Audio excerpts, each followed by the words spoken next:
वेळ संपलेला आहे आणि म्हणून मी सरळ आपण बैठकीला सुरुवात करायची.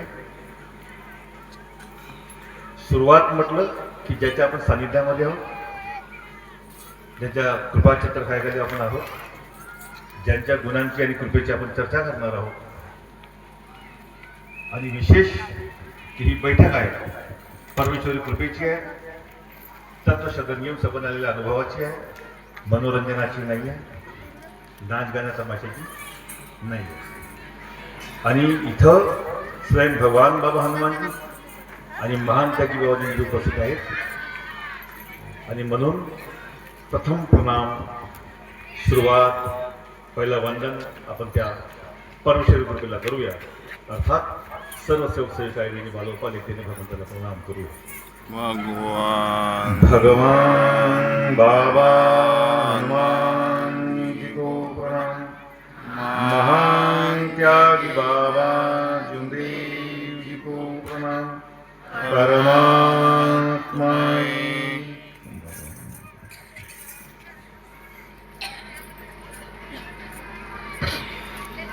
भगवंताच्या प्राप्तीकरता निष्काम कर्मयोग परमपूज्य परमात्मा एक सेवक मंडळ टिंकी नागपूरच्या वतीने बाबांच्या आदेशाप्रमाणे आजचे सेवक संमेलन व जनधर्म कार्य शाखा पिपरी खंडाळा या गावी पार पडली. त्यानिमित्ताची बैठक आयोजित केलेली आहे. या बैठकीमध्ये सृष्टीचे रचना व बुद्धीचे विधाता स्वयं भगवान बाबा हनुमानजी उपस्थित आहेत. बाबांना माझा प्रणाम. त्याचप्रमाणे मानव धर्माचे संस्थापक महान त्यागी बाबा जिंदूजी इथे उपस्थित आहेत. महान त्यागी बाबा जिंदूजी यांना माझा प्रणाम. तसेच आजच्या कार्यक्रमाला लाभलेले सर्व कार्यकर्ता मार्गदर्शक मंडळी, वरिष्ठ मार्गदर्शक महोदय, या कार्यक्रमाचे आता अध्यक्ष मी आहोत, पण आमचे उपाध्यक्ष महोदय आमच्या पदापेक्षा आजच्या स्थितीत आमच्यापेक्षा आमचे वयोवृद्ध मार्गदर्शक महोदय श्रीमान शिंदेदाहाजी वानखडे साहेब, उपस्थित सर्व मार्गदर्शक, मला कोणाचे आडनाव माहीत नाहीत, फक्त 2-4 लोकांना ओळखतो मी. शेता बडव्याजी आहेत, वानखडेजी आहेत, आमचे धनाजी भिवगडेजी आहेत, सोबत माझे आलेले प्रेमचंदजी वैरागडे आहेत, पडोळे भाऊ आहेत आणि पडोळे साहेबचे संचालक महोदय, या सर्वांना माझा नमस्कार. त्याचप्रमाणे प्रमुख अतिथी म्हणून लाभलेले आपण सर्व सेवक सेविका, आई बहिणी, बालगोपाल, सर्वांना माझा नमस्कार. अध्यक्षीय मार्गदर्शन आहे, वेळ पूर्ण झालेला आहे. मी त्याची सुरुवात अगोदर सांगतो. मी 4 दिवसा अगोदर यूट्यूबवरती मी माझ्या मार्गदर्शन धानला पिपरीतला ऐकला.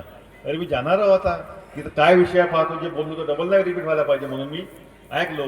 आणि ऐकता 2-4 माझ्याकडे जेवण होता काही माझ्या मित्रांच्या सेवक बांधवांच्या. एक तर रविवार होता वाटते, काहीतरी नॉनव्हेज पार्टी ठेवली होती घरी. आम्ही 4-5 सेवक 2-4 असे लोक होते. तर त्या दिवशी त्याला वेळ आहे स्वयंपाकाला म्हणून मी आपलं पाहत बसलो. धानला पिपरी लावलं, खूप वेळ होऊन गेला. अरे बापरे एवढा वेळ, अरे बोर झालो. हे विनोद सांगणारे म्हणून ते एपिसोड होले का संपत, भाऊ वेळेचा भान ठेवा. मी त्याला म्हणून आलो, हसून राहिलो. एवढा वेळ मी घेतलो, यावेळी जेव्हा जाईन तर मी एवढा वेळ घेणार नाही. 5-15-20 मिनिटामध्ये आपलं आठवण टाकेन. स्वतः बोर होणार नाही, कोणाला बोर होऊ देणार नाही. मी याची काळजी घेतो आणि थोडक्यामध्ये मार्गदर्शन सांगतो.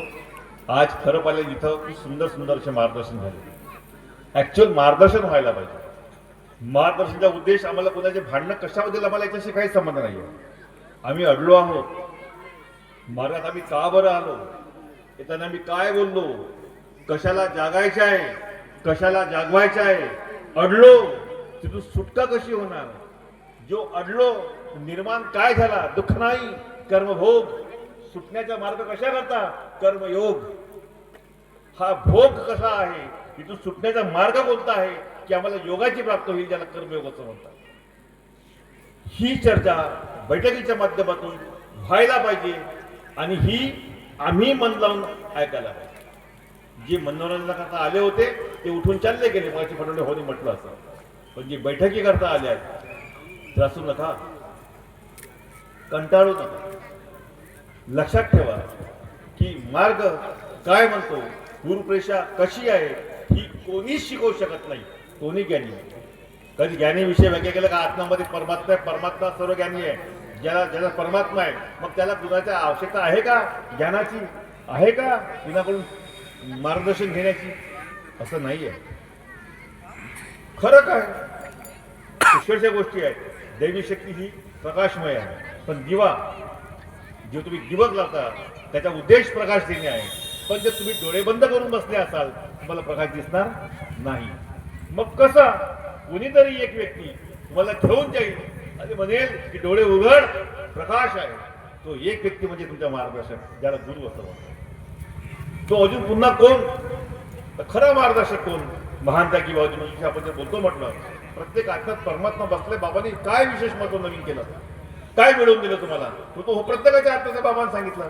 पण तोच तुम्ही डोळे बंद करून ठेवले होते, तुमचे डोळे उघडण्याचे काम महान त्यागी बाजूंनी केलं. अर्थात तुम्हाला प्रकाशाकडे आलं. कुशल अशा गोष्टी आहेत. कधी मी चेतन आणि औषधांमध्ये बोलायचा प्रयत्न केला, कधी कधी सांगायचा प्रयत्न करतो, अरे मुर्द्यांनो, आपण म्हणतो हा मरण्याचा मार्ग आहे, पण मरावा लागतो. मी आता एक दोन ठिकाणी सांगितलं असं की एक भगवद्गीता या जगाला कृष्णाने दिली. तिचा उद्देश आहे काय आहे? ती काय शिकवते? जगलं कसं पाहिजे. काय शिकवते भगवद्गीता? कृष्णाची जगावं कसं हे शिकवते. पण महान त्यागी बाजूंची ही गीता अशी आहे, ही अशी गीता आहे, इथं 3च अध्याय आहेत. एक तत्व, दुसरा शब्द, तिसरा नियम. ही काय शिकवते? ही महान त्यागी बाजूंची गीता प्रत्येक मानवाला मरावं कसं असं शिकवते. म्हणून मार्गात येताना पहिला शब्द आहे, मार्गात यायचं आहे पाय बरं मरावा लागते. काय म्हणतो मार्गदर्शक? पाय बरं मरावा लागते. आणि हा मार्ग मरण्याचा मार्ग आहे असं म्हणते. अर्थात बाबांची जी गीता आहे, हा जो मार्ग आहे, हा आम्हाला मरावा कसा हे शिकवते. मरणे म्हणजे काय? खूप मोठा प्रश्न आहे. परमात्म्याचे दर्शन प्रत्येकाला होत नाही. का बरं होत नाही? एवढी तपस्या करतो पण होत नाही. कारण का? माणसातला अहंकार, माणसातला मोह, त्याला विकार असं म्हटलं गेलं, हे जात नाही. शरीर आहे म्हणून विकार आहे. मेल्यावर का बरं प्राप्त होते मुक्ती, ज्याला आपण म्हणतो? कारण की शरीर नष्ट होते, आत्मा अमर आहे आणि आत्म्याला परमात्म्याचे दर्शन होते. सगळं विकार नसतात. जिवंत माणसामध्ये विकार आहेत. मी, माझा, नाही, माझे बायको, माझे पोरं, माझी इस्टेट, माझी प्रॉपर्टी, माझं नाव, माझा अपमान, माझा सन्मान, हा जो आहे हा सगळा फक्त जिवंत माणसाला आहे. म्हणून बाबांनी म्हटलं ये आकार आहे और आकार में ही विकार आहे. आम्हाला पुष्कळ गोष्टी बाबांच्या कळत नाही. आम्हाला कोणी म्हणेल की मला समजलं, चूक चूक. म्हणून बाबांनी म्हटलं की मी शिकवलं पण शिकले नाही. त्याला कारण आहे. तो कारण एका सोप्या वाक्यात सांगतो मी तुम्हाला की ज्ञान पररस मररस योगी. ज्ञानाच्या गोष्टी करणाऱ्यापेक्षा स्वतः कसा वागून दाखवणारा म्हणजे मररस योगी. महान त्यागी बाबा हे ते योगी आहे.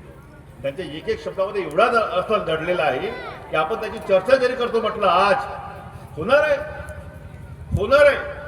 आताचा माणूस, आताचा सेवक आणि सेविका, सेवक सेविका म्हटलं याच्यावर ते खूप सुंदर शब्द आहे की आम्ही सेवक आणि सेविका आहोत. आम्ही भक्त किंवा शिष्य नाही आहोत. आम्ही भक्त किंवा शिष्य नाही आहोत. तर महान त्यागी बाबा जुंदजींना आम्हाला सेवक हा नाव दिलं, हा नाव दिलं. भक्त नाही म्हटलं, कारण की भक्ती प्राप्तच होऊ शकत नाही, कारण की मोहमाया अहंकार आहे, नाही का.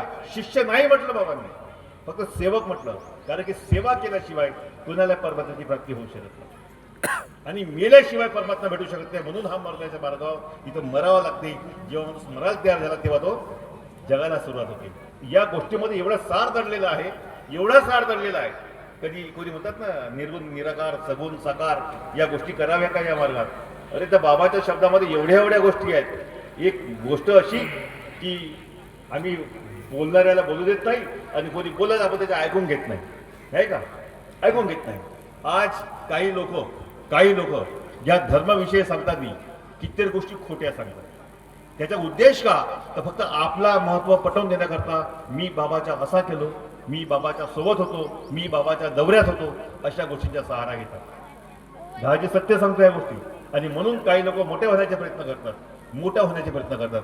पण लक्षात ठेवा, तुमचा विचार छोटा असेल, तुमच्या मनात स्वार्थ असेल, नाही का, तुम्ही किती मोठ्या पदावर बसा, तुम्ही मोठे होणार नाही होणार. आणि या मार्गाच्या उद्देशाविषयी सुंदर गोष्ट सांगायची आहे. एक गोष्ट म्हणजे मी जे काल पुन्हा एक ऐकलो, पहा ऐकणे किती महत्वाचे आहे, किती महत्वाचे आहे की महान त्यागी बाबा जुंदजींनी जेव्हा चौकामध्ये खलबली माजली होती, काही प्रकार वेगवेगळे सुरू झाले होते, त्या बाबांनी जे कार्य दिले होते की काहीतरी बाबा काहीतरी होऊन आलं, ते सत्य समोर आल्या पाहिजे म्हणून सर्वांना बाबांनी कार्य दिले होते.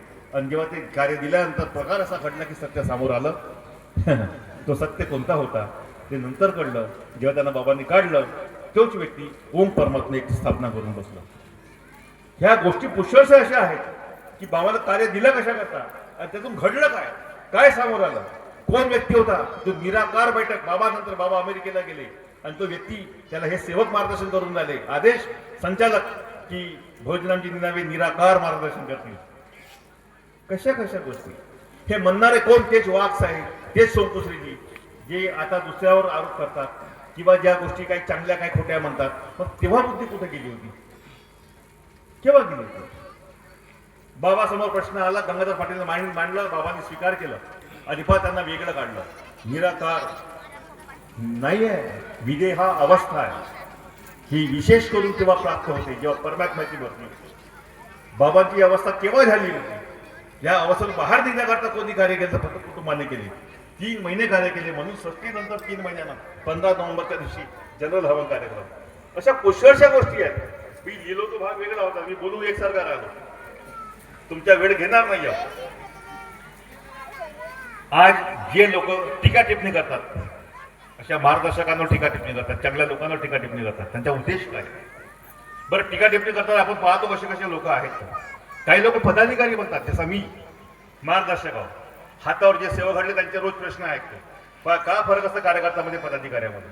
फरक असा असते, मार्गदर्शक सेवक घडवते, सेवक त्याच्या समोर प्रश्न निर्माण करतात, तो देवाला पुढे ठेवून शब्द देऊन तो त्याला विनंती करायला लागते. ते शब्द सिद्ध झाले की म्हणते की बिलकुल बरोबर, देवाने ह्या गोष्टीला मान्यता दिलेली आहे, हे सत्य आहे, नाही का? अनुभवातून शिका. बाबाजी का म्हटलं, तुम्हीच तुमच्या परमेश्वराचा अनुभव घ्या, शब्द ठेवा, कार्य करा, अनुभव घ्या, तुम्ही शिका आणि शिकवा, अर्थात जपले जागा आणि मग जागो. हे बाबाचे शब्द आहेत. इथून हे अशी सगळी रूपरेषा ठरलेली आहे. पण जे लोक कधीच बाबाच्या सानिध्यामध्ये बसले नाही, कधीच बैठकीमध्ये गेले नाही, कधीच दौऱ्यामध्ये फिरले नाही, पण आज पद भेटून गेला, मोठे झाले आणि मोठे मोठे शानपण या मोठ्या मोठ्या लोकांना सांगून राहिले, गुरुप्रेषेवरती विरोधाभास निर्माण करून राहिले. काही लोक खरं सांगतात, एवढीशी गोष्ट आहे, हातभर लंबी करून सांगतात, फक्त आपले महत्व पटवून देण्याकरता, आपले स्वतःचे महत्व पटवून देण्याकरता. तो पण खोटा व्यवहार आहे. शेवटी बाबांनी म्हटलं, इस मार्ग में कोई सेवक मनमानी करेगा तो मेरा भगवान उसे नष्ट कर देगा. या गोष्टीला सर्व सेवकांनी घेवल्या पाहिजे, मी पण घेवल्या पाहिजे. मी चुकतो म्हणून मी म्हटलं पाहिजे की बाबा मी चुकलो, भूल आहे तर मला क्षमा करा, मला क्षमा करा. या मार्गाची विशेषता काय आहे? सुंदर गोष्ट सांगतो. म्हटलं, जगात असे धर्म आहेत, जगात एक आख्यायिका आहे, ये देश की वाणी कैसे मुझे नहीं मालूम. बाबाच्या शब्दामध्ये, तुम्ही वर्षभर पाप करा, 1 दिवस ज्या गंगा स्नान करा आणि पाप धुतले म्हणा. आयुष्यभर पाप करा, 1 दौरा तुम्ही ज्या कुंभमेळ्यामध्ये डुबकी लावून या, माझे पाप शुद्ध झाले म्हणा. पण या मार्गामध्ये मात्र असं नाही. तुम्ही पाप करा, बिलकुल नको पाप करू नका. पण समजा पाप झाला असेल, तो बोलण्याचा असो की कर्माचा असो, आचाराचा असो की विचाराचा असो, समाचाराचा असो, मार्गदर्शनाचा असो, आम्ही मार्गदर्शक आहोत, कोणत्याही प्रकारचा पाप झाला असेल, व्यवहारात झाला असेल, काही झाला असेल, मार्ग असा म्हणते, पाप केल्या पहिले पाप सांगा, अशी माझ्यातून चूक झाली जी, आणि सांगल्यावर मग वचन द्या, मी आजपासून पुन्हा अशी चुकी करणार नाही जीवनात, झालेल्या चुकीची माफी मागतो. तर तुम्ही क्षमेस पात्र ठरता, दोषमुक्त नाही, क्षमेस पात्र ठरता. ही रूपरेषा. इस मार्ग में कोई ज्ञानी बनने की कोशिश न करे, सेवक बन के रहे, सेवक बन के रहे, तो आपको कुछ तो कुछ मिलता रहेगा, तोही मिळता रहेगा. जीवनात काय मिळणार आहे? तुम्हाला अनुभवातून भेटणार आहे, तुम्हाला पाहायला मिळणार आहे, तुम्हाला ऐकायला मिळणार आहे, नाही का? तुम्ही ते बघा आणि ते तुम्ही आपल्या आचरणामध्ये आणा. का बरं आणा? माझ्या परिवारात, माझ्या कुटुंबात जे कधी असा प्रसंग आला तर मी त्याची सोडवणूक करू शकेन. मी अडलो तर मी माझी सोडवणूक करू शकेन. स्वावलंबी बनण्याचा एक उपाय हा चर्चा बैठक आहे, हा चर्चा बैठक आहे. म्हणून बैठकीमध्ये जा, म्हणून बैठकीमध्ये जा आणि मन लावून ऐका. कोणी आपलीच बोंबरागडी सांगण्यापेक्षा मार्गाचे सांगा, अनुभवाचे सांगा. कोणीतरी मगाशी म्हटलं, एक भाऊ बोलले, दुःखातून दूर होण्याकरता भावाने तत्व दिले आहेत. नाही, पहिली जोडलेली आहे भगवत प्राप्ती, भगवंताच्या प्राप्तीकरता. चंद्रभाऊ, भगवंताच्या प्राप्तीकरता भावानी तत्व दिलेले आहे, भगवंताच्या प्राप्ती. फोटो नसली तरी, फोटो नाही दिली आहे भगवंताच्या प्राप्तीकरता. तत्व दिले आहे. भगवत प्राप्ती केली, परमात्मा एक मरे याजी भगवत नाम पर. पहा, परमात्मा बोलला. कसा बोलला? निराकार आकाराच्या माध्यमातून बोलला. आकाराने आपले शब्द ऐकले, त्याच्यावर विचार मंथन केला नाही का, आणि मग त्याचं उत्तर दिलं. ते दुसरे तत्व. पहिले हे दोन, परमात्मा एक आणि मर्याजी भगत नाम पर, हे साकाराने दिले. आणि निराकाराने त्याचं उत्तर असं दिलं, दुःखदारी दूर करते उद्धार आणि इच्छानुसार. हा उद्धार आणि इच्छा अनुसार भोजन, माणसाच्या मर्जीचा नाही. आता माणसाच्या मर्जी किती बिघडल्या दिसून राहिला, किती बिघडल्या दिसून राहिला. आम्ही मग इथं गाडीमध्ये चर्चा केली. एक भाऊ म्हणते 18 ते 20 वर्षापर्यंतच्या पोरी बिघडतात, ग्रॅज्युएट झाला मॅच्युअर झाला की बिघडत नाही. तर दुसऱ्याने उत्तर दिलं, चला मान्य आहे म्हणे, हे 17-18ची वय तुमची बिघडवची राहते, मान्य आहे, ग्रॅज्युएशन नंतर होत नाही. पण 2-2 पोरीच्या माया त्या तर मॅच्युअर आहेत, ते कसं फर झिक झिक झिक झिक लगी ना गाडी नाही का. मग हा कोणता प्रकार आहे? मी याच्यावर बघणार. आता लोकांचे आचार म्हणजे बिघडले, विचार बिघडले नाही, तत्वज्ञान नाही, नाही संस्कार नाही, कोणी सांगणारा नाही, कोणी समजणारा नाही, घरात तसं काही नाही. म्हणून जरी गावात बैठक होत नसेल तर घरात बैठक घ्या, घरात बैठक घ्या. सांगणारे नाही आहेत, संस्थापी आपापल्या अस्तित्वासाठी लढून राहिले आहेत. कोणी नाही, उद्देश कोणाचा सिद्ध नाही आहे. एक दुसऱ्याला मनाई का बरं करते? माझ्या अस्तित्व संपलं नाही पाहिजे, आमच्या महत्व कमी नाही झाल्या पाहिजे म्हणून तो मनाई करते. उधर जाएगा तो हमारा असर आमच्या महत्व करायला उद्या करू, असं प्रत्येकाला वाटते म्हणून.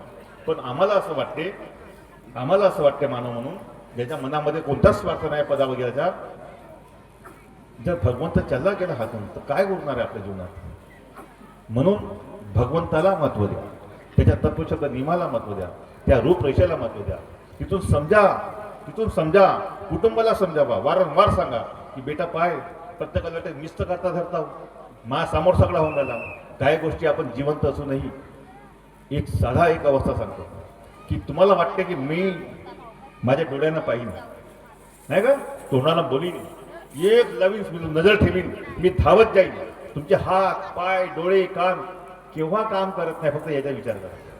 जेव्हा तुम्ही अर्धमूर्छित अवस्थेमध्ये असता, तुम्ही जेव्हा झोपलेले असता, तर विचार करा, झोपीमध्ये तुमचा पाय काम करत नाही, तुमचा हात काम करत नाही, मला दिसत सुद्धा नाही, तुमची बुद्धी काम करत नाही, तुम्ही मुखानं बोलू शकत नाही. बघा काय अवस्था आहे माझी. तुम्ही जेव्हा स्वतः काहीच करू शकत नाही तरी हा विचार करा की तुमच्या हृदय सुरू आहे, तुमचे श्वास घेणं सुरू आहे, तो कोणाच्या मार्फत होऊन राहिला. बस तिथून निराकाराचा, तिथून परमात्म्याच्या परिचय ओळखा तुम्ही की भगवंत आम्हाला कसा जगवून राहिला. आता त्याला जागण्याकरता हे एक सुंदर तुमच्या पुढे मी विचार मांडतो. तुम्हाला म्हटलं की तुम्ही भक्त किंवा शिष्य नाही, तुम्ही दास आहात म्हणजे सेवक आहात. मानता की बात जिंदगी समजण्याकरता बहुत विचार ऐकणे, बहुत विचार समजणे आवश्यक. ओशो काय म्हणतो नाही का, 9 नखांची कहाणी काय आहे, काय म्हणतो संत कबीरदास, अशा बहुतशा गोष्टी आहेत अलग अलग. हे अवल्याच्या नका ऐकू, अवल्याच्या नका ऐकू. शिर्डीची कहाणी काय आहे, गजानन महाराजची कहाणी काय नाही, सार काय अध्यात्माचा का सार आहे. महान त्या की बाजूमध्ये कोणता पॉवर होता, त्या पॉवरने बाबांनी काय काय केलं, मुर्द्यामध्ये जान टाकली, कोणत्या अवस्थेमध्ये बोलले, कसे शब्द बोलले. नाथ गोरख हाजीरो जाव, तुझ्याची ऐपत आहे नाथांना आदेश द्यायची माणसाची आहे. सृष्टी पलटवू शकत होते, नवीन सृष्टी निर्माण करू शकत होते, हे नवनाथ त्याला महान त्या की बाजूचे आदेश देऊन आले. नाथ गोरख हाजीरो जाव, बच्चे के गड़े का फासा निघाला नाही, यमराज को बुला केला, यमराजले बोलवून राहिले. तो असा आहे का तो कोणा नाही घेऊन जाते, ज्याने देवा धर्माला तोडलं नाही, ज्यानं जन्म घेतला त्याला मृत्यू आहे, पण तो यमराजले बुला केला, बाबा म्हणून राहिले. ती अवस्था कोणती, आणि त्या अवस्थेमध्ये ज्या तेरी यमपुरी उलटी कर दूंगा, नाही बाबा अभी गया और अभी आया हे शब्द, आणि तो मुलगा जिवंत होऊन राहिला. हा पॉवर फक्त ओळखा महानता की बाजू, फक्त पॉवर ओळखा. बाबावर दुःख आले, सुखाची गोष्ट आहे, सुखाची गोष्ट आहे. कधी विचार करा, जन्मजात आईच्या पोटापासून जेव्हा बाळ जन्माला येते, पहा तुम्ही माहित होते की हा शरीर नश्वर आहे आणि याचा नाश होणार आहे, म्हणून तुम्हाला भीती वाटते की माझा नाश होऊ नये. पोट दुखला तर डॉक्टरकडे नाही, काय झाला तर डॉक्टरकडे, काहून तुम्ही घाबरता. कशाला घाबरता? बिमारीला घाबरता. कशा करता? माझा नाश होईल म्हणून. नश्वर शरीर नाशा करता घाबरता. हा मोह आहे. जेव्हा की माणूस सुखी कशा होणार आहे? मृत्यूमुळे सुखी होणार आहे. ही आनंदाची गोष्ट आहे. पण कळते कुणाला? यातना काय आहेत? कर्म भोग आहे. बहुतशा सुंदर सुंदर गोष्टी आहेत. म्हणून घाबरू नका. त्वमेव सर्व मुंदेव देव. देवाला माना, परमात्म्याला माना. आपण बडे नशीबवाले आहोत. आम्ही कोणती तप नाही केलं, प्रतिष्ठान आम्ही काहीच अनुष्ठान नाही केलं, तरी आम्हाला परमात्म्याची प्राप्ती झाली. ही कुणाची पुण्य? या महान तागीबाबूजींची पुण्य. आणि महान तागीबाबूजींनी म्हटलं की जो सेवक तत्शब्द नियम का पालन करता वो बाबा के भाई जैसा है. भाई जैसा है साधा शब्द नाही आहे. मग माया बाप, माया काका, माया मामा, माया आजा म्हणण्यामध्ये काही अर्थ राहिला का? नाही. हु इज दॅट? आता सांगितलं ते कोण होते. खूप मोठी गोष्ट आहे. या कलियुगामध्ये काय काय सांगितलं, काय काय नाही दिलं आपल्याला. खूप मोठ्या गोष्टी दिल्या आपल्याला. त्याचे एक एक शब्द महत्वाचा आहे. तुम्हाला वाटते तत्व म्हणजे काय? त्याची एक एक पहिली ओळ वाचा. जीवनात चालना करता तुम्ही वाचा नियमाची. जीवनात चालना करता, गुरस्ती उंच आणण्याकरता, मानवी जीवनाचे अनेक उद्देश पूर्ण करता अनुभव आला की माणसाची गुरस्ती मागे का बरं आहे, कुठे काऊन नाही जाऊन राहिला, हा व्यसनी आहे म्हणून. तर बाबांनी व्यसनाला निर्मामध्ये टाकलं. कोणी म्हणते बाबा जेव्हा भगत प्राप्ती झाली का नाही, फक्त बाबाला तत्व भेटले होते. हे नियम शब्द नंतर लावला सेवकाच्या अनुभवातून. म्हणून दारू पिवायला चालते. साले दारू खसाडे हे सांगतात आम्हाला. माया वाटत ज्याचं जर दुःख येतील, अफाट शक्ती माझ्या जवळ आहे. अरे भडव्या दारू खसाड्या तुझ्या भाषी आहे. तर हे नियमाला वागणाऱ्या भाषी काय भूत? जे नियमाला वागून राहिले, ज्याला बाबांनी म्हटलं की बाबा के भाई जसा आहे, त्याच्या भाषी काय आहे? अशा लोकांना त्रास देतात. असा मार्ग चालवून राहिला, असा मार्ग चालवून राहिला. पण लक्षात ठेवा, परमात्मा सबका है. मी पुन्हा सांगितलं, सबका. मी थोडसा ॲग्रेसिव्ह एक नवीन शब्द ऐकला मी, म्हणून ॲग्रेसिव्ह म्हणून बोललो काही विषयावरती. आता एवढे ते विषय आहेत. प्रतिमा हा एक विषय आहे. सुंदर सुंदर विषय तुम्हाला माहीत झाले की बाबांनी ते फोटो, त्याचा सार पकडा काय, धमकाशी फोटो विषय बोलले होते ना कोणतरी. बाबांनी ते ठेवली होती, मग पुन्हा काढली. बाबावर दुःख का बरं आले? ती मंडळातली फोटो होती. आदेश मंडळाला बाबांचा होता. बाबा के बाद मंडळ म्हणता तुम्ही. मग त्यांनी म्हटले फोटो बदलो, तर दुःख का बरं आले? तेव्हा ती फोटोची माय बाबांनी मला फुका मारल्या होत्या नाही का. बाबांनी फुका मारल्या काही विशिष्ट फोटो, सगळ्या फोटोवर नाही. आता बाबा नाही तर मग फुकून मारते. असे विषय घेऊ नका.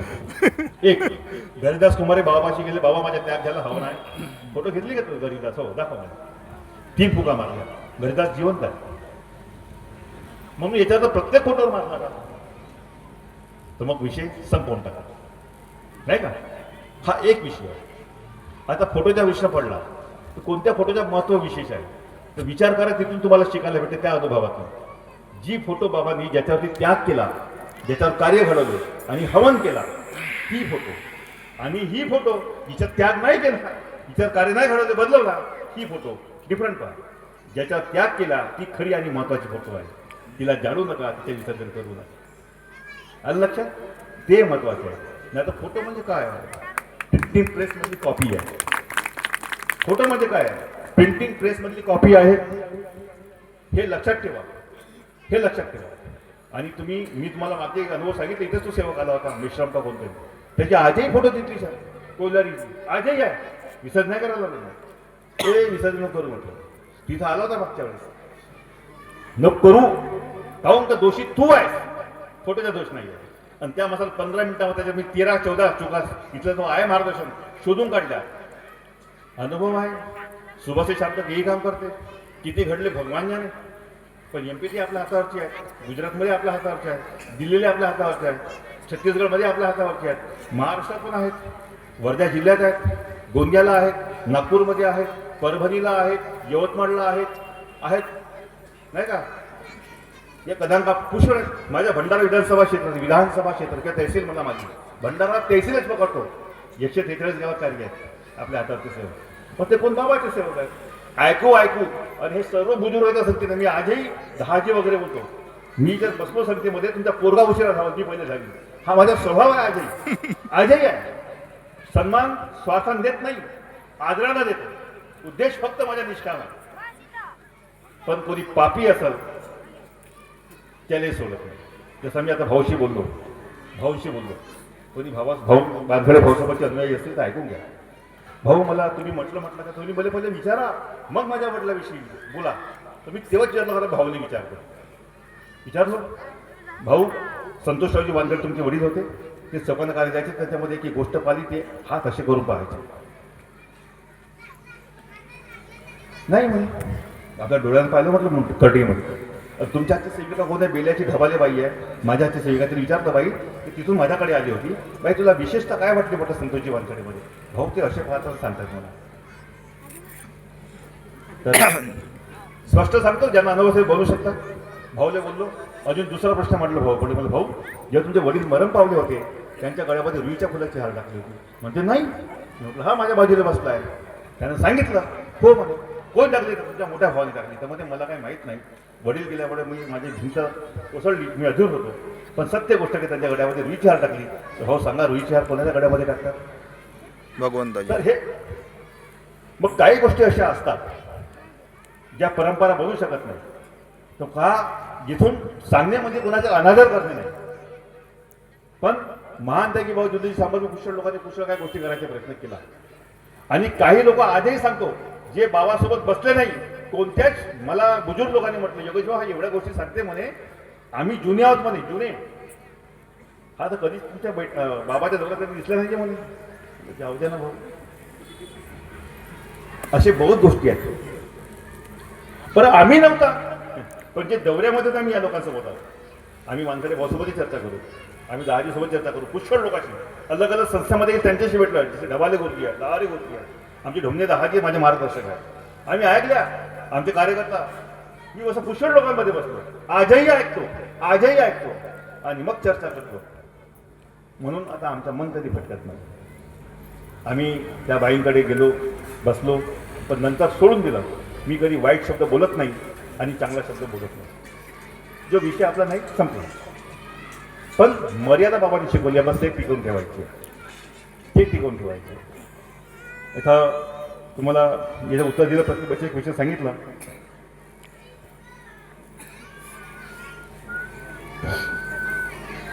एक प्रपंचातून परमार्थ चांगला विषय होता. तर प्रपंचातून परमार्थ मला एक सुंदर विषय सांगतो.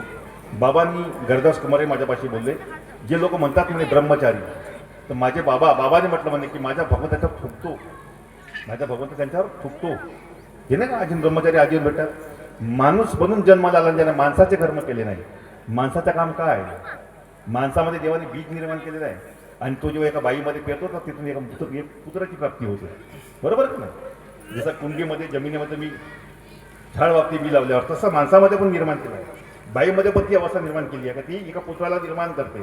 पण जे जन्म माणसाला जो देवाने जे बनवलं रचना केली आहे, त्याने जर ते कर्म केलं असेल तर माणूस पूर्ण नाही. म्हणून बाबांनी म्हटलं आम्हाला विधी दिली आहे, 41 डेज 41 दिवस एक तपश्चर्या, तुमचं एक लक्ष एक चित्त साधावं म्हणून ध्येयानं एक भगवंताला मान्य करता, भगवंताच्या प्राप्ती करता. कारण की त्यागाशिवाय देवी शक्ती प्राप्त होऊ शकते. मोठा ध्येय साध्य होऊ शकत नाही. आणि भगवत प्राप्ती हा मोठा ध्येय आहे. तो प्राप्ती करता बाबांनी तुम्हाला एक बंधन दिलेलं आहे. आपण तेवढं देऊ शकतो, आजीवन नाही. आता एक नवीन प्रश्न असा, प्रपंचातून परमार्थ. एखादा व्यक्ती त्यांनी एक वयानंतर जहाजीच्या, आता मी जेव्हा मी पायदुखते म्हणून आवाज वेगळा. तर या वयामध्ये, आमच्या अशा वयामध्ये समजा आता मी म्हटलं जेव्हा हेरडाय करतो बरं आहे, आता माझी 57चे वय आहे. तर भाऊ ते वानप्रस्थ आश्रम जे तुम्ही म्हणता नाही का, तुम्ही त्या दिवसांमध्ये घरदार त्या करता आणि जंगलामध्ये जाता. तर विचार करा हा काय विषय आहे. जेव्हा तुम्ही आपल्या आईवडिलांची सेवा करायला पाहिजे, आईवडिलांची सेवा करायला पाहिजे, तेव्हा तुम्ही घर दृष्टीचे त्याग करता जंगलामध्ये जाता. जेव्हा तुम्ही जंगलामध्ये जाता आणि मग तुम्ही करता का, स्वतःची कमाई कमवणं बंद करता, कमवून खाणे बंद करता, लोकांच्या घरी भीक मागून खाता. हा फुकटामध्ये खाणे गेला, ही निष्काम सेवा आहे का? आणि तुम्हाला जे देवाने जन्म दिला, तुमच्या वाट्याचे कर्तव्य आले आई वडिलांची सेवा करण्याचे. आता जे तुम्ही आई वडिलांची सेवा केली नाही, जे तुमचे माता पिता, जे तुमचे भगवान आहेत, तुमचे देव आहेत, तर तुम्ही दुसऱ्या कोणत्या देवाची साधना करायला गेल्या, तुम्हाला काय मिळणार आहे? तर ही गेले नाही का, ही जीवन वाया गेलेली गोष्ट आहे. आणि म्हणून आमच्या मार्गामध्ये आम्हाला बाबांनी जिवंतपणे सांगितलं, सत्य बोला, मर्यादा पाळा, प्रेमाने वागा. व्यसन करू नका, आई वडिलांची सेवा करा. या मार्गाचा सुंदर शब्द असा आहे की आम्ही कुणाचे पाय लागू शकत नाही, फक्त आई वडिलांचे पाय लागता येतात. फक्त आई वडिलांचे राजे बरोबर, फक्त माता पित्याचे, याशिवाय कोण, फक्त नमस्कार नमस्कार. ही किती सुंदर गोष्ट आम्हाला दिली आहे बाबांनी, नाही का? आम्हाला त्याची सेवा करायची आहे. आज आम्ही आपल्या आईवडिलांची सेवा करताना जेव्हा आमचे मुलं आम्हाला पाहतील, तर उद्या काय होईल तर आमचे मुलं पण आमची सेवा करतील, क्योंकि मेरे बाप ने अपने माँ बाप की किया. म्हणून तुम्ही सुना सासवाची राग करू नका, सासऱ्यांची राग करू नका. जर तुम्ही आज केल्या तर उंची अवलाद आणि त्या पोरी तुमच्या पोटच्या तुमच्याशी तसेच वागतील. खेळमे येथे बसलीस, निस्ता खावाले पाहिजे, निस्ता तो तुमचे तेच गत होणार आहे. म्हणून तुम्ही असं करा की तुमच्या जो आहे तुमच्यातले संस्कार तुमच्या मुलामध्ये येतील. शुद्ध बीजापोटी फळ रसळ गोमटी जसं म्हटलं गेलं आहे, हा तसा शब्द आहे. एक मगाशी एक म्हणजे प्रश्न होता, फोटोमध्ये भगवान आहे का नाही? आता शेंद्रभाऊ तुम्ही म्हटलं बिलकुल बरोबर आहे. महानता की बाबा जिंदूजी बदलले म्हणजे बोलले. जर फोटोमध्ये भगवान असं म्हणशील म्हणे तर इथं भूत शिरलं म्हणे भूत, हे तर बाबाच बोलले ना. तर भगवान कुठं आहे? भवनात नाही आहे, आश्रमात नाही आहे, निवासस्थानात बी नाही आहे, कुटीत बी नाही आहे, आत्म्यात आहे. आत्म्यात कुठं आहे? आत्म्यात आहे. फोटोत नाही म्हटलं. फोटो कोणत्या अवस्थेमध्ये दिली, का बरं दिली? सुंदर प्रश्न मग अशी पडवळे भाऊ सांगितलं. ते तुळशीरामजी लांजेवा, सुखदेवजी लांजेवर जे मरण पावले म्हणतात त्याला त्यांचे वडील ओल्या परदोडीने विधी करायचे. ओल्या परदोडीने पहिलीची प्रथा अशी होती, ओल्या परदोडीने. अरे बाबा, याचं कमरेला धागा दोरा बी नाही, घरात तुळशी बी नाही, सगळे देवाचे विसर्जन केले. हा पहाटे उठते, ओल्या परदोडीने पाणी घेऊन जाते, घरी पूजा करते, दिवा लावून. तर कोणाची पूजा करते? हा कोणत्या धर्माच्या हो असा प्रश्न. हा जानता हो काहीतरी विधी शिकून आला म्हणून गावाच्या जेव्हा हमला आला की त्याच्यामध्ये जेव्हा वातावरण निर्माण झाला वेगळा, तेव्हा ते लोक बाबा म्हटलं गेले, आता बाबा कसा हिंदू होस का मुस्लिम होस, तुला करदोडा बी नाही, धागा दोरा बी नाही, घरी तुळशी बी नाही, ज्योती बी नाही, कोणत्या देवाची फोटोही नाही, तर बाबा कसा? तेव्हा बाबाने हा प्रश्न म्हटला, एक काम कर, परमात्मा निराकार आहे, त्याची कोणती फोटो नाही आहे मला. तर हे माझे गुरु ज्यांनी मला परमात्म्याचा परिचय दिला म्हणजे भगवान बाबा हनुमानजी, ही फोटो घेऊन घ्या, म्हणजे तू हिंदू धर्माचा, आणि या फोटोमध्ये तू आपला परमात्मा समजायची पूजा कर, परमात्मा समजून पूजा कर. तर भगवान बाबा हनुमानजीची प्रतिमा आमच्या परमात्म्याचं स्वरूप आहे, ते प्रतीक आहे, आम्ही असं म्हणू शकतो. प्रतीक, परमात्म्याचं प्रतीक असं आम्ही त्यांची पूजा करतो. आणि म्हणून फोटोमध्येच नाही, कारण की फोटो येते कुठून? तुमच्या घरी हवन व्हायच्या पहिले फोटो प्रेसमध्ये जे आहे तो फोटो फ्रेमिंग मला पाय ठेवतो, तो कापते, काचे कापते, नाही थुका लावून बनवते, नाही का? तो काच्याचं चिकटवते अजून. हे हे हे तिचं महत्त्व का बरं येते, केव्हा येते? दैवी शक्ती जागृत आहे आणि जागृत शक्तीला महत्त्व आहे म्हणून त्या फोटोला महत्त्व येते. कारण तुम्ही त्याच्या परमात्म्याचं स्वरूप म्हणून त्याचे तुम्ही पूजन करता. तो का बरं येते? ही प्राण प्रतिष्ठा करता त्या फोटोमध्ये. कशा प्रकारे करता? दही, दूध, गोमूत्र पाण्याने धुता. एक विशिष्ट 41 दिवसाचे तुम्ही कार्य करता, 11 दिवसाची त्यागाचे कार्य करता. मग तुम्ही ते प्रतिमा आणता, तिची प्रतिष्ठा करता, तुम्ही तेव्हा प्राण प्रतिष्ठा. भगवंताची आता आंघोळ करतो दयानी, म्हणून तुम्ही दयानी धुता, गोविंदाने आंघोळ करतो. तुम्ही काय समजून करता? भगवंताची. आला. आणि मग तुम्ही 108ची माळ जपता, दिलेल्या मंत्राचा गुरुवाक्य म्हणजे गुरुमंत्र. तुम्ही त्या मंत्राचा तुम्ही जाप करता, आहुती सोडता, आणि त्या दिवसापासून तुम्ही त्या फोटोची पूजा करायला सुरुवात करता. म्हणून त्या एका फोटोचे महत्त्व आहे. आता मला अशी एका जणांनी म्हटलं, भाऊ या पत्रिकेवर बाबाचे फोटो आहे म्हणे आणि तुम्ही अशी हवा टाकून राहिल्या म्हणे, हे योग्य नाही आहे भाऊ, तुम्ही ऑनलाईन दिसता म्हणे. अरे भाऊ बोला, या आकार आहे, इसलिए आकार होते तुम्हाला विकार आहे बोला. पण माझ्या पूजेसाठी महत्त्वाची फोटो कोणती आहे? तर ती जी माझ्या घरात आहे. कोणी पॉम्पलेटमध्ये छापते, कोणी पेपरमध्ये आता खबर येते, नाही का? टी व्हीवर न्यूज येते. आपण असे म्हणून का?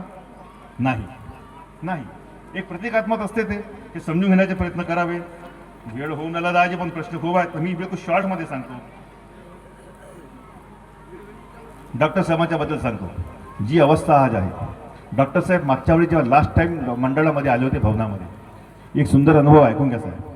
शुद्ध बीजापोटी फळे रसाळू गोमटी, बाकीच्यामध्ये नाही आहे. मानता की भाऊ जिंदूजी यांचे चिरंजीव मनोभाव जेव्हा भवनामध्ये आले होते, माझ्या घरी हे गायधने साहेब बसले होते.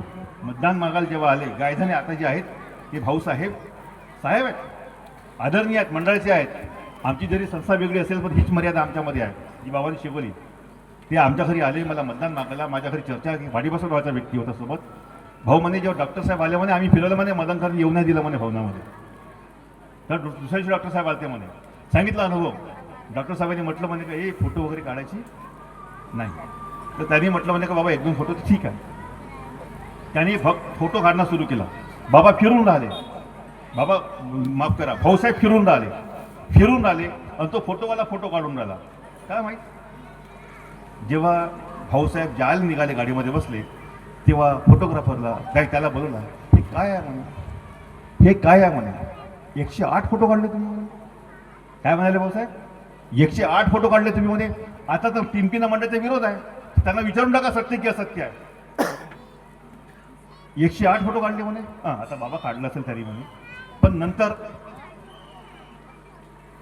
नंतरची स्थिती अशी झाली की तो भाऊसाहेब गेले आणि तो जो वाडी बसण्याचा फोटो मध्ये इकडे म्हणे किती फोटो झाले सांग बरं म्हणे.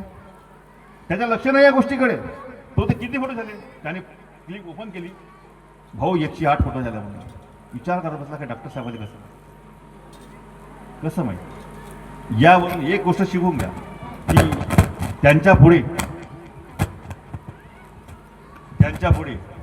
हात आडवा आला, त्यांची जीप, त्याला ब्लॅक आईस म्हणतात, जे बर्फावरून जी गाडी जाऊन राहिली तेव्हा हात आडवा आला. प्रत्यक्षात कुणी स्वप्नामध्ये पाहिलं, त्यांनी प्रत्यक्षात पाहिलं. का बरं पाहिलं, ते कोण होते, त्यांच्या पोटी ज्यांना तुम्ही म्हणता की परमात्म्याचं स्वरूप होते असं कोणतरी मगाशी बोलले डॉक्टर साहेबांना, महानता किंवा जिंदोजींना, तर त्यांच्या पोटी का पैदा होईल ते विचार करा. म्हणून ते कोणाचा राग करत नाही, नम्र आवाज. मी तर चिडून बोललो, भडव्या भुड्या शब्द निघून जाते काय रे मूर्खा, पण ते असे काहीच बोलत नाही. का बरं नाही, विचार करा. त्यांच्यामध्ये उच्च शिक्षिक आहेत, खरे मॅच्युरिटी आहेत, ते कसे बोलतात.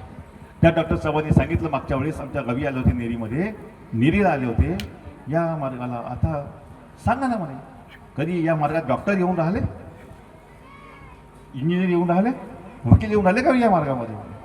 हा, मार्गाला लोक डॉक्टर बनवून राहिले, इंजिनियर बनवून राहिले, आमदार पण बनला, खासदार पण बनला मार्गाचा माणूस.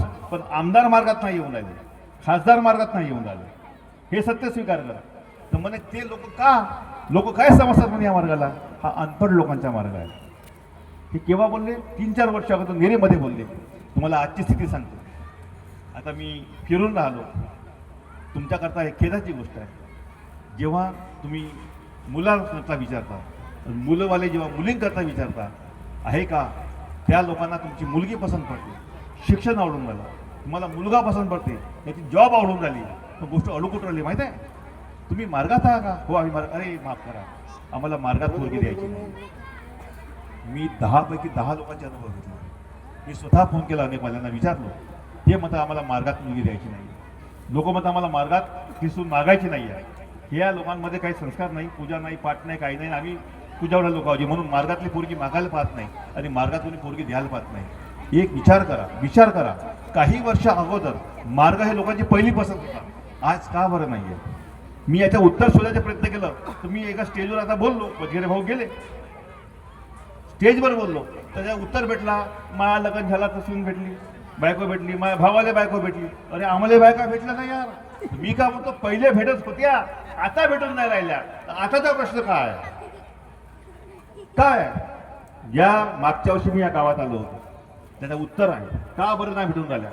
10 एका बाईची कहाणी सांगितलं, बहीण आणि भावाची.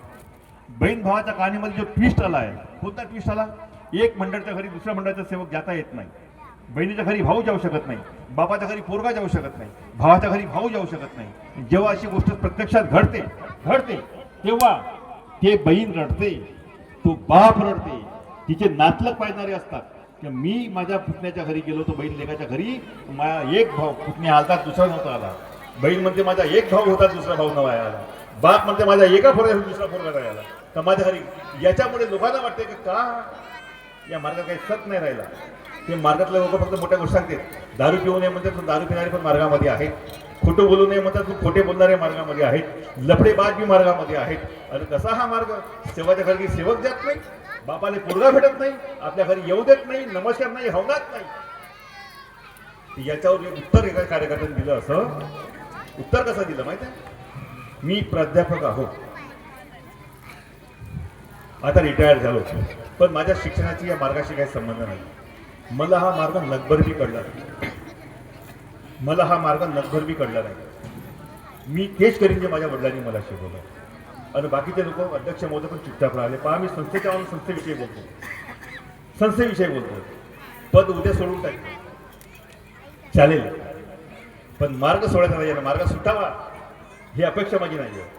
म्हणून हा मार्ग टिकावा माझ्या परिवारामध्ये, म्हणून तुमच्या परिवारामध्ये टिकावा, समाजामध्ये या मार्गाचं नाव झेंडा उच्चार आहे हमारा या महानता की बाजू दिशा. म्हणून मी रडून बोलतो की त्या तळपळलेल्या आतूला बोलतो, म्हणून बोलतो की तेव्हा त्याला कोणी उत्तर दिलं नाही. पण त्याला जर मी प्रश्न निर्माण केला, तू म्हणते का माझ्या वडिलांनी जे शिकवलं ते मी करीन, पण तुझ्या वडिलांनी शिकवले कोणी? एका अनफळ गायढोर राखणाऱ्या माणसाने शिकवलं, मग त्याला काम नाही असं शिकवलं, बाकी काही नाही. तो असा वागत नाही. तुझे वडील काऊन असे वागले, तुम्ही कोण असे वागता? हा उत्तर, याच्यावर उत्तर आहे का नाही आहे? अरे मी जरी मार्गदर्शक आहोत, मला जर माझ्या कार्याला असं शिकवलं, पण त्याला कोणा शिकवलं? मग त्याच्या कार्याला त्याला कोणा शिकवलं? शेवटी जाल कोटी बाबा भाषे, का मूळ कुठं आहे तो आहे. मग त्या बाबाने कोणाला असं नाही शिकवलं ना. भावाच्या घरी भाऊ जेवण, मी सेवकाच्याच घरी सख्य सेवक. फक्त एकच उद्देश त्यांचे आहे की माझ्या हातच्या सेवक असेल तर नमस्कार घ्यायचा. समजा आम्ही टिमकीचे आहोत, 10 हातचे सेवक टिमकीची जुळली आहेत, आणि माझ्या हातचा तो असेल तर तो सख्खा भाऊ आपल्या बापाच्या घरी जाऊ शकत नाही. बापाला नमस्कार घ्यायचा नाही, हवनात बसायचा नाही, महाभारत बाबी तेलगूमध्ये भावाच्या आवायचा नाही. कागद दुसऱ्या हातचे सेवक आहे. म्हणजे काऊन की असा लोक निमाना वागत नाही. मस्तका नाही का मला निमाना वागत नाही. भावानी म्हटलं कोण कोण सेवक सत्य का पालन करते, हात खडा करे. सब सेवकांनी हात उभा केला. भावानी म्हटलं सचमुच झूठ का हात खडा न करे, आपत्ती आहे तो बाबा के पास ना आहे. आणि भावाला शेवटी म्हटलं सही है, अगर आप सत्य का पालन नहीं करते तो आप सुखी और समाधानी नहीं होते. तो सुखी समाधानी म्हणजे नियमाचं पालन करते ना, ते तुम्ही का बरं समजत नाही. आणि अशा अशा कुरीतीमुळे गावागावामध्ये संघटनांच्या झगड्यामुळे माणसा माणसातल्या भेदामुळे या मार्गाची खराबी होऊन राहिली, या मार्गाची बदनामी होऊन राहिली. आम्ही टिकेच पात्र ठरून झालो. आमच्यामुळे पण आमच्या पुढे ही समस्या निर्माण होऊन राहिली, समस्या निर्माण झाली. याच्यावर एकच उपाय आहे सेवक म्हणून, तुम्ही जागा आणि जागवा, जागा आणि जागवा. नेपाळमध्ये क्रांती होऊ शकते, बांगलादेशमध्ये पब्लिक क्रांती करू शकते. या मार्गात होणार आहे. घेऊन ठेवायच्या गोष्ट लोक सहन करणार नाहीये, सहन करणार नाहीये पुढच्या समोरच्या लोक. म्हणून सर्वांनी स्पष्ट आदेश जरी भेटला असेल तर घरी भगवंता पुढे सांगा, भगवंता माझ्या कारकातरी मला हा आदेश दिला संस्थेने, पण मी आदेशाचं पालन करणार नाही. कारण की याच्यामुळे मर्यादा संपते, प्रेम नाहीसा होते, प्रेम नाहीसा होते, आणि माझ्या बाबाचं नाव खराब होते या मार्गाच्या. आणि बाबाचं नाव त्या मार्गाचं नाव खराब हो असं पाप मी माझ्या हातून होऊ देणार नाही. म्हणून मी या शब्दाचं पालन करणार नाही. असं ज्योत लावून सांगितलं त्या माणसाला कोणत्या चर्मावर निर्माण होणार नाही. आणि एक काळाची गरज आहे, आम्हाला केलं पाहिजे. ही काळाची गरज आहे. भगवंत शब्दावर उभा आहे. हा या मार्गावर बंदी टाकता येते, मी पण टाकतो, कोणावर टाकता येते. जो सेवक मार्गाच्या विरोधामध्ये जाऊन राहिला त्याच्यावर बंदी, त्या सेवकाच्या कोणी नमस्कार घ्यायचा नाही. ही परंपरा बाबांची आहे. मला सगळं जायचं नाही, नमस्कार पण घ्यायचा नाही, आपल्याकडे बोलवायचं नाही, त्याच्याकडे होण्यात जायचं नाही. बाबांनी सांगितलं ही परंपरा आहे. जो व्यसन करते, जो निंदा करते, नाही का, जो अनादर करते, पण त्याच्यावर बंदी टाकू शकता, ती सामूहिक बंदी राहील, ते व्यक्तीपुरता. पण मात्र सेवक चांगला असेल तर बंदी टाकता येत नाही, टाकू नये असं मला बोलायचं होते. जर एवढं सांगून आम्ही एवढ्या लोकांनी आम्ही तुम्हाला ज्ञान दिलं, तुम्हाला ज्ञान आलं, पण तुमचे कर्म जर तसे नसतील तर तुम्हाला कधी परमात्म्याची प्राप्ती होणार नाही, सुख आणि आनंदाची प्राप्ती होणार नाही, तुम्ही मोक्ष आणि मुक्तीची धरी ठरणार नाही. काय म्हणतो लक्षात ठेवा. एवढा ज्ञान आम्ही दिलं, की एवढा ज्ञान आम्हाला भेटला. जर ज्ञान आहे पण कर्म नसतील तर आम्हाला काही फायदा. म्हणून कर्म महत्वाचे आहेत. म्हणून ज्ञान पररस नररस योगी हा कर्माचा मार्ग आहे. या मार्गात धर्माच्या पुस्तकात छापल्या नाही आहेत आणि प्रवचन किंवा कीर्तन नाही आहे. अनुभवातून मार्गदर्शन करणे आहे. अनुभवातून मार्गदर्शन, अनुभवापेक्षा मोठा देव नाही आहे. तेच सांगायचे तुम्हाला अनुभव आहे. असा हा मार्ग शिकवते. हीच्या मार्गाची ओळख आहे. आणि आज मी जे मार्गदर्शन केलं, मला वाटतं वेळ नाही घेऊन म्हटलं, पण झालं असेल तर मी माफी मागतो. पण जे मी मार्गदर्शन केलं हाच आजचा माझा मार्गदर्शन आहे. मी याच्यामध्ये या मार्गदर्शनामध्ये जर मी दोषी आहो तर चुकला आहो तर त्याच्या भागीदार पण मीच आहो. आणि म्हणून मी देवाला माफी मागतो की भगवंता, भावांच्या आदेशाप्रमाणे परमात्म्याच्या हा जो मार्ग आहे मानव धर्म, या मानव धर्माच्या रूपरेषेच्या विरोधामध्ये किंवा बाबांच्या आदेश आणि संदेशाच्या विरोधामध्ये माझ्या मुखातून जर काही शब्द निघाले असतील तर मला एक अज्ञान मानव समजून मला माफ करावं अशी आपणास विनंती करतो बाबा हनुमानजी. तसेच महानता किंवा दुंदगी व आपण सर्व सेवकांना आई वडील बालगोपाला सर्वांना मी अशी विनंती करतो की माझे चुकलं असेल तर मला माफ करावं. एवढे बोलून माझे देवशब्द पूर्ण करतो. सर्व सेवक सेवका विधी बालगोपाल सर्वांना माझा नमस्कार.